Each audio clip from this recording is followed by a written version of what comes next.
سردیوں میں ٹھنڈے پانی کے ساتھ ہاتھ منہ دھونے سے جوڑوں کی تکلیف شروع ہو جاتی ہے اور سر کے بال گرنا شروع ہو جاتے ہیں۔ اگر آپ کو چھاتی پر ریشہ یا بلغم ہے یا سانس کی تکلیف ہو تو آپ زیتون کے تیل میں اجوائن کو جلا کر اس کے ساتھ بچوں کی چھاتی کی مالش کریں تو آپ کی چھاتی سے ریشہ، بلغم اور سانس کی تکلیف فوراً ختم ہو جائے گی۔ جن لوگوں کو جوڑوں کا درد رہتا ہو یا جسم میں ہر وقت تکلیف رہتی ہو تو وہ دودھ کو بوائل کریں اور اس کے اندر پھل مکھانے ڈال کر اس کو پکائیں اور وہ دودھ پی لیں پھل مکھانوں کے ساتھ، تو ان کے جوڑوں کا درد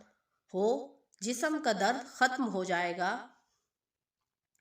اگر آپ اپنے بالوں کو خوبصورت اور چمکدار اور نرم و ملائم بنانا چاہتے ہیں تو نہانے سے پہلے آپ اپنے بالوں پر ایلو ویرا جیل کے ساتھ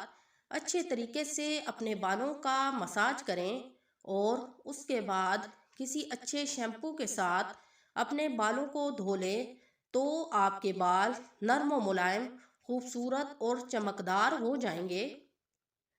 اگر آپ کو دماغی کمزوری ہو یا آپ کو بہت زیادہ خارش ہو تو آپ رات کو خشخاش کو بھگو کر رکھ لیں اور صبح نہار منہ ایک گلاس نیم گرم دودھ کے اندر ڈال کر پی لیں تو آپ کی خارش فوراً ختم ہو جائے گی۔